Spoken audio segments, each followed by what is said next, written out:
Right. So here's our wrestling news of the day for September 4th, 2024.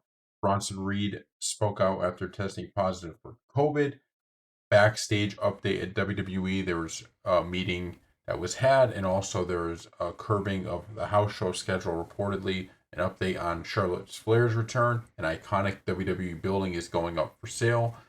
Joe Tessitore gives his honest assessment of his first Monday Night Raw, and much, much more. That is all included in this video. Thank you. All right, everyone. So Bronson Reed was knocked out of the Triple Threat Intercontinental Championship number contenders match because he got COVID. So he responded on Twitter to the announcement by saying, "No man in WWE can stop me. So Mother Nature had to go and do them a favor. I'll recover and be back to destruction ASAP." So they obviously kind of made a change to it, and Braun Strowman ended up winning. But I don't know how long Bronson Reed's going to be out. I guess that's up to how he's feeling and everything like that. But when he comes back, man, they're going to continue to push this guy because they've found something now. Now it's about keeping it through.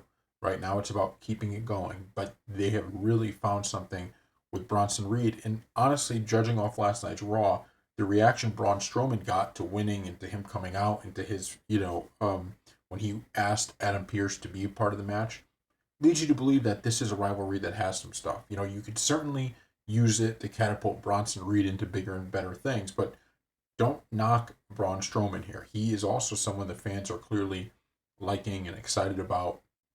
So that's a big deal, right? I really am liking a lot of what we're seeing. So here, that was his response. He'll be out. WWE was clearly throwing a curveball. I don't know what they were going to do anyways, if this was going to be the same thing, but they were throwing a curveball. And my guess is that he'll probably be back for next week. We know that there's going to a big match announcement, right? A fatal four-way match going on. So with that known, I have a feeling Bronson Reed's going to get himself involved in that match and maybe cost Braun Strowman the win. So thank you all for watching, and we'll see you next time. All right, everyone. So Odyssey Jones was removed from WWE's active roster. Nobody knows exactly why. Dave Meltzer gave his thoughts on it. I've asked around, and if it had been any kind of glitch or something, obviously by now it would have been corrected or have found out it was a glitch. I'm relatively certain he's done, but it's not been confirmed anywhere. I've heard a bunch of stories, but nothing that I would say is confirmed. But it looks like he's no longer with the company. His angle's done. No mention on the show, no clips on like if he's injured or something, no acknowledgement of him at all. Kofi Kingston was on, and there's no acknowledgement of what they've been doing. So he's off. He's gone. That's according to Dave Meltzer. So this is a story we're going to have to follow over the next few weeks because this is weird, right? Odyssey Jones was kind of beginning to get over.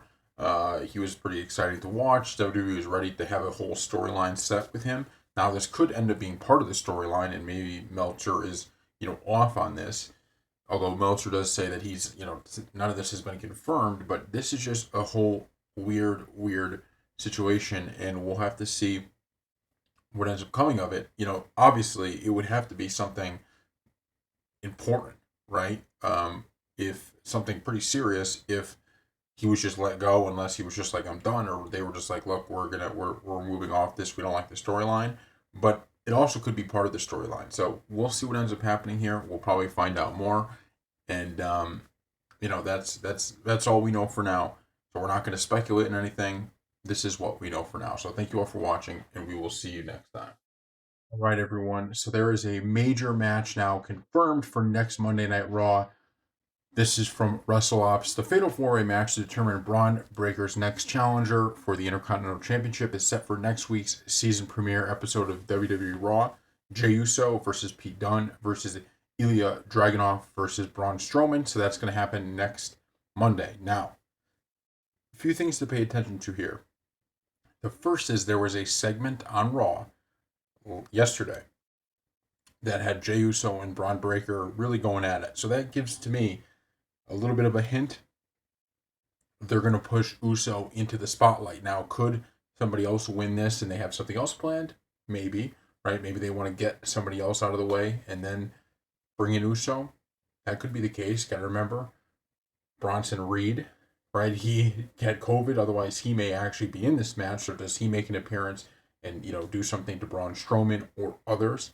in this match. All of that could be the case. So let's stay tuned. We don't know what's going to happen next Monday, but this is going to be a great match. And you could really see an argument for any of these guys winning, because Pete Dunne, are they giving him a push? Dragunov, are they giving him a push? Uso, is this finally his championship push that people have been waiting for? Strowman, right? He just had this crazy run-in with Reed, and now he fights his way to get into this even though he was injured. Maybe they're starting a push with him, or maybe they're going to have Reed, Strowman, and Braun Breaker involved. There are so many different ways WWE can go with this storyline. We will wait and see. So thank you all for watching, and we'll see you next. All right, everyone. So after Raw went off the air, there's this pretty funny moment of Jey Uso and Rhea Ripley eating. Here is the video.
WWE is going full steam ahead with this storyline. There was a lot of stuff that happened as it pertains to this storyline on Monday Night Raw, from various different elements of it, whether it was the attacks on Ripley, whether it was Braun Breaker talking to Jey, whether it was Damian Priest talking to Jey. There was just the majority of Raw was actually surrounding this feud, because this is such a good feud. The Bloodline feud is what it is. It's very good. It's been that way for years, but this is also a red hot feud, and I think it's only going to get better. I know some people have been skeptical of this kind of relationship. Even I have. I just don't, I don't know. It's fun, for the fans, but I don't know what it's doing necessarily story-wise. But I'm going to give WWE the benefit of the doubt on it to say, hey, maybe you guys have something really, really special planned with this. And so let it ride out, see where it goes. There was kind of a hint that Jey Uso may be getting that title match sooner rather than later, so maybe Rikishi will be happy with that. But I thought this was a funny clip, so we are sharing it. So thank you all for watching, and we will see you next time. All right, everyone. So there could be some big changes to the house show schedule for WWE. We're reading an article here from Wrestling Inc. Sean Ross Sapp of Fightful Select noted that WWE is looking to make a big change when it comes to their live events, which is hosting almost no shows in the United States until after Christmas. Where the company's annual holiday tour that includes the confirmed December 28th event in the same city as AEW's World End pay-per-view and the yet-to-be-confirmed Madison Square Garden event on December 26th will carry them into the new year. The only domestic dates are set to take place in Columbus, Georgia on September 28th and Huntsville, Alabama on September 29th, with a UK tour in October and November being the only other live events loops scheduled. According to Fightful, talent hasn't formally been told that the house shows are being cut back, but they mostly favor a lighter schedule if the trend is true, as it gives them more days off and more time with their families at home. Talent is instead expecting more international live events to be announced soon. Given the success of their recent trips to Mexico, Japan, and Europe over the summer, still, Fightful has yet to gauge exactly what the reactions are to travel overseas more frequently rather than remaining in the United States. So that's from Wrestling Inc. citing Fightful Select. So this is, I think, going to be pretty good in terms of the superstars are going to like having a little bit of a lighter schedule, not having to do, as many house shows. But now that you're doing international travel, that adds another aspect to it. But I think the one thing that's really missed about the current thing that WWE is, right, the current state it's in, is people continue to want to compare this to the past, right? So they continually want to compare this to Vince ran it this way and the company looked like this under Vince, and Triple H ran it this way. And I think that misses the boat just a little bit. Now, obviously, we have to take out all of the allegations and all this other stuff, right? Because we're just looking at the business side of it and nothing else.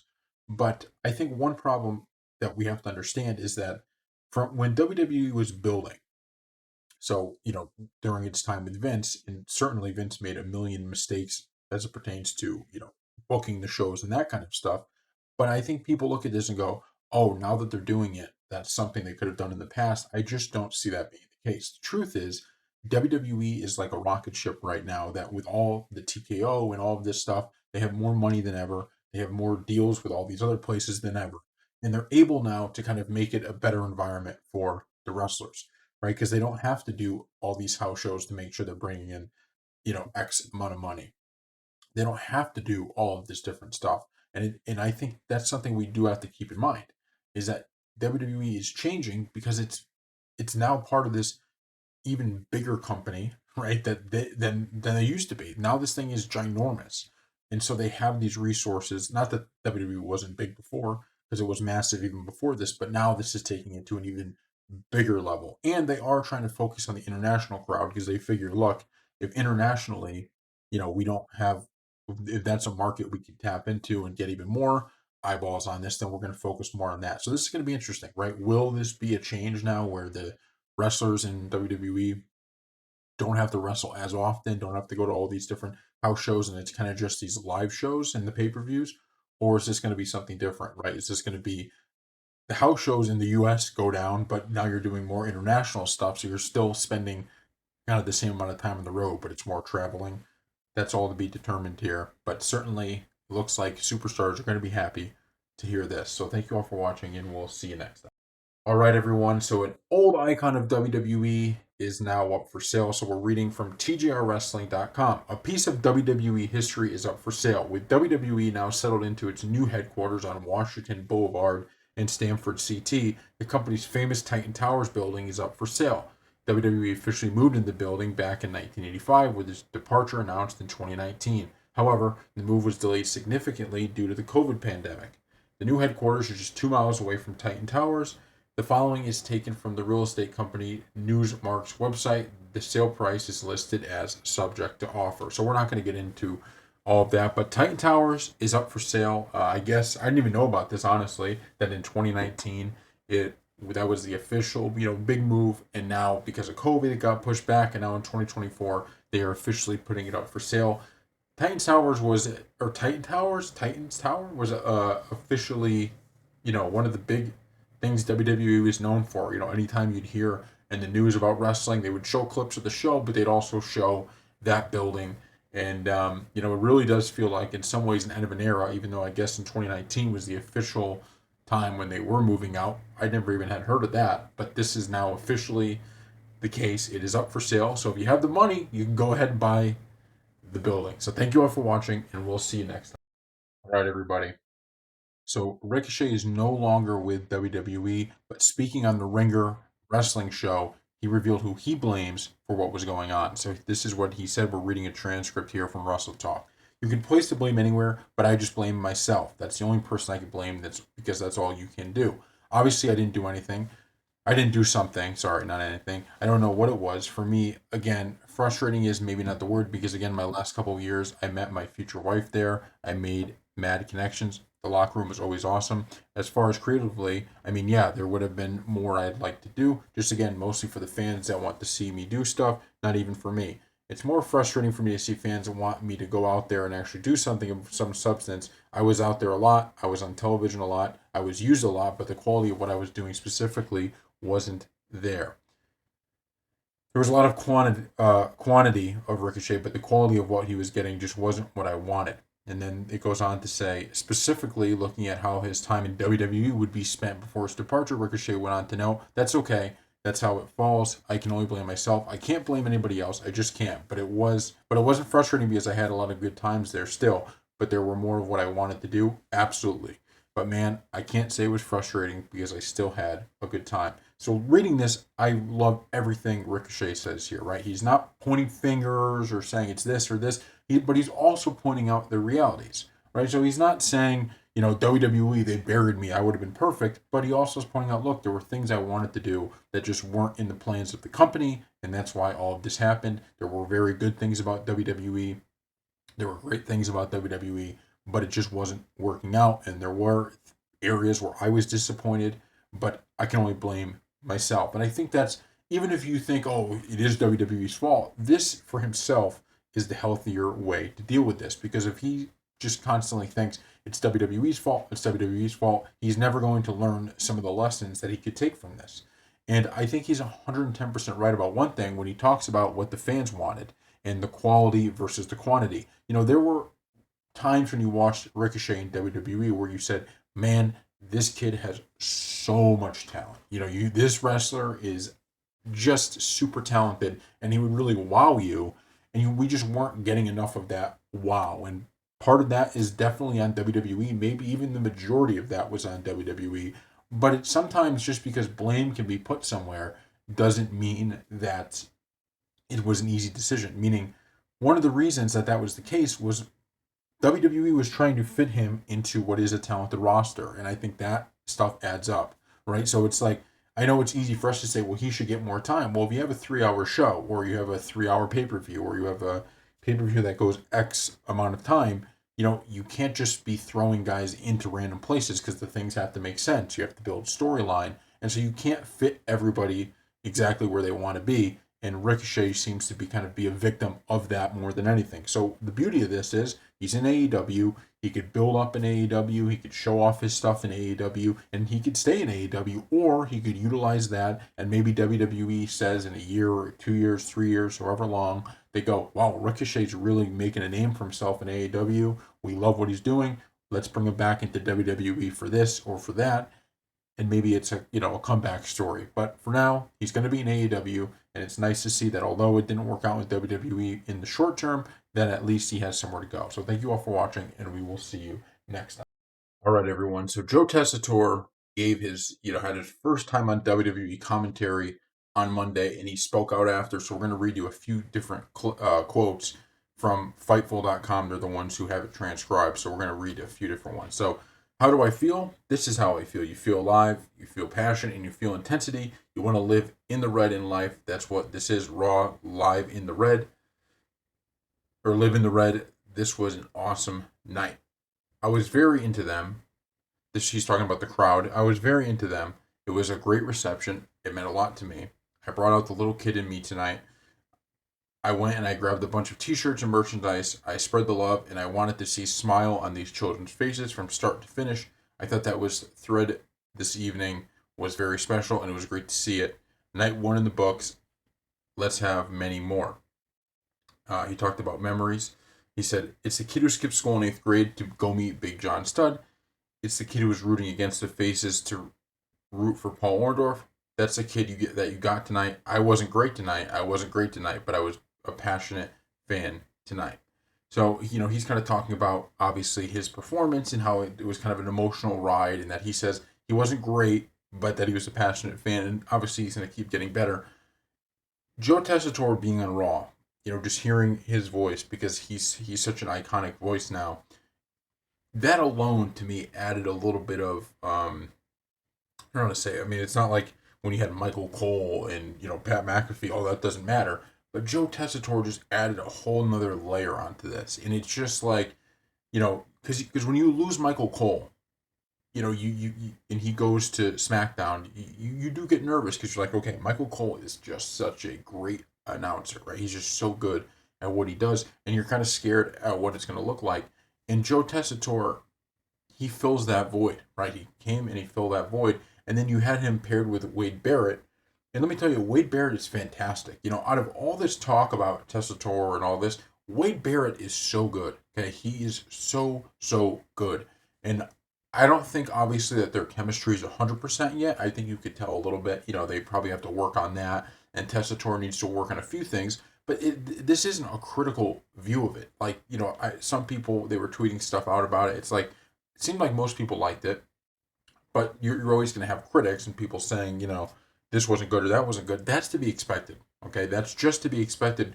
Doing a WWE show is unlike anything else because it's unlike anything else, right? It's its own breed of tough, right? And I think Tessitore did a great job for his debut, and you could see that this chemistry with Barrett is something that could grow, and you could see that he's just going to be, I think, fantastic for however long he ends up staying. I'm hoping it's for a while because I think he really did. I usually get nervous and I'm like, okay, WWE is changing the announcing team. They're changing something here. Is it going to be a little bit weirder to listen to? Is it something I'm going to have to get used to? Listening to him, there was no getting used to it. It was like right off the bat, you're like, cool, this is good. I like listening to this. I like Michael Cole. I like Pat McAfee, but Joe Tessitore is fine to be sitting here with Wade Barrett. It was all good. So thank you all for watching, and we will see you next time. All right, everyone. So there's a new report on a backstage meeting that was held at WWE. So we're reading from WrestlingHeadlines.com. According to PW Insider Elite, the main topic coming out of the meeting was a discussion regarding talents being mindful of not cursing when they are on camera. No specifics were mentioned during the meeting, but rather it was said to be more of an overall reminder to stay clear of these type of issues as the company is still technically a TV PG program. So obviously when Raw goes to Netflix, this is something that's going to change and they'll have more freedom in this light. But one of the reasons I wanted to do this story is not necessarily that this is some shocking, revelation. I mean, it is in some ways that they're kind of making clear to hey, don't do too much. But the one thing I wanted to bring up was that I kind of had a change of heart, I will say, on this issue because whenever I think of the Attitude Era, at least over the course of the last few years, especially when you talk about the beginning of the PG era, the blame was always put on, man, PG is what is ruining it. This wrestling would have been so much better if it was PG or not PG anymore. And, the Attitude Era, we miss it. In the Ruthless Aggression Era, we missed that time. And in some ways, that's true, okay? Because, you go back to the Attitude Era, it was just more real, it was more gritty, a lot of that was the case. But I don't think, and Dominic Mysterio was kind of the one who began the gears in my head rolling on this when he talks about how you don't want to just have, swearing and cursing and just all these really, kind of controversial things just to have them. That kind of, in some ways it works at times, but overall you're really hurting the audience because you're kind of telling yourself, okay, we're just going to forget about an entire group of people, right? We're going to forget about anybody that's under a certain age. You guys just aren't going to watch wrestling. And so I think in some ways people are hopefully going to, and I hope this is the direction WWE goes because this is what Bischoff was talking about, and this is what I think Dominic Mysterio was talking about, is when you go to Raw, when you go to Netflix with Raw, you can have those real gritty storylines. You can have the cursing and all of that, but you could do it in a way that appeals to a larger audience than just, people who are like, hey, let's just get it back to how it was in the Attitude Era 110%. And by the way, if it was back to the Attitude Era, I would love it. I loved it back in the day. And overall, the Attitude Era had some crazy storylines, and some people go, oh, that went over the line or that went over the line. But I think WWE can actually walk on the fine line of, we could have all of the beauty of the Attitude Era. We could have all of the stuff we loved and still go, but there were a few portions of it that we, hey, we didn't need that portion of it. That was maybe too far, or that was too this, or that was too that. And I think WWE can create a product that everybody wants to watch all the time and loves. And I think, you see it beginning a little bit with kind of how it is right now. Because this is why this meeting was held, right? Because they're like, hey, guys are starting to swear a little bit on camera. Things are getting a little too crazy for us being still TV PG right now. But when we go to Netflix, that's not going to be the case anymore. So I think they're going to be able to kind of walk that fine line. And I hope they do. Not because I don't not because I'm against cursing or anything like that. That's not the point. The point is just you can create, don't have the cursing or have it be an added feature to the show versus like, this is why people watch us because we're just doing everything that's controversial or we're just swearing as much as we can. And I think WWE is going to really take off like a rocket ship if it could kind of balance the two, right? The controversial with the mainstream. If you could take both, move it into the middle, I think that could be almost a perfect wrestling product. But let me know what you think in the comment section below, and we will see you next time. All right, everyone. So we're reading a tweet here from WrestleLlama.com. Charlotte Flair is expected to return and join the SmackDown brand. She is likely to challenge Nia Jax, which could then lead to a match with Tiffany Stratton at a PLE. It's also been reported Bayley will get a rematch with Nia Jax first. So Charlotte Flair is expected to come back sometime soon. I think the report we did, it was like a little bit around November. I think that's kind of the feeling, is going to be somewhere around November. But the reason we wanted to do this story is not just to give you an update on Charlotte Flair, but to just once again highlight the depth of the women's division right now. Let me just read you a few names of 4 people that are all now vying for the championship: Charlotte Flair, Nia Jax, Tiffany Stratton, Bayley. So you have one super young and up and coming wrestler in Tiffany Stratton. Okay, Nia Jax, who's been around, but she's has a push now and she's getting heat and all that. So Nia Jax, very good wrestler. Charlotte Flair, one of the best women's wrestlers of all time. And Bayley, a massive, massive star, just like Nia Jax. And all 4 of them, WWE has to try to manage a way where you keep them all in the main event picture. I mean, it's amazing to me how this women's division has grown over just the past decade or further, because there is such depth. You have on 2 different sides, right? You have 2 different championships, and you have good storylines on both of them. In fact, one of the best storylines of this entire thing is taking place between Ripley and Liv Morgan. I mean, that's a massive storyline. I mean, you have the bloodline, number 1, but under that, and like right under that, and when you're talking delivering every single week, Rhea Ripley and Liv Morgan, I mean, that is the amount of heat that rivalry has picked up is insane.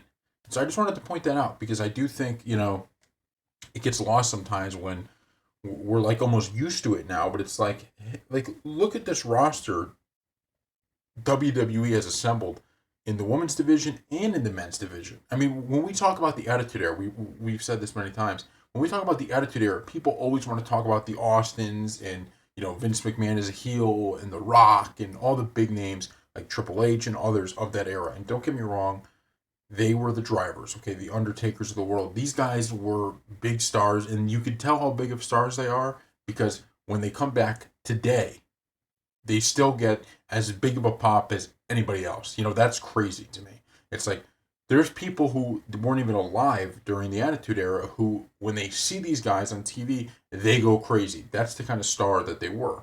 But the under talked about aspect of the Attitude Era was that the beauty of the Attitude Era was that you had those main event guys that were huge, but then the entire card below it were guys who in maybe the down times of WWE would have been main event guys. I mean, they had so much talent, whether it was in the tag team division or for the hardcore championship or for the intercontinental champion, whatever championship you were talking about, that's the kind of talent they had, right? That's the sign in WWE when, okay, this is a great time for wrestling. It's not when, oh, you have some big star who's running the thing. WWE throughout its entire history has always had a big star, even in its down years. I mean, you think about the down years, right? Who was there? Kevin Nash as Diesel, Scott Hall and Razor Ramon, HBK. Triple H was just kind of getting onto the scene, but all these guys were there. They were all still there, and they were big stars. The difference was during those times, not only was the storytelling not good, and I'm not blaming the wrestlers for the down times. I'm blaming more of the storytelling. But you didn't have main event's great and the rest of the card's great. That makes the difference. And so this is why I think this is so exciting for wrestling, because now with Charlotte Flair returning, you get another big name to throw in that mix. And it's one of those things you say it's a good problem to have, because WWE has to be pulling their hair out trying to determine, seriously, think about this. Who do you put the belt on here? Charlotte Flair, Nia Jax, Tiffany Stratton, Bayley? Can you go wrong by putting the title on any of them? You can't go wrong putting the title on any of them. Which one do you go with? I mean, it's just one of those things, like I said, a great, great problem to have for WWE. Here's hoping they deliver. So thank you all for watching, and we'll see you next.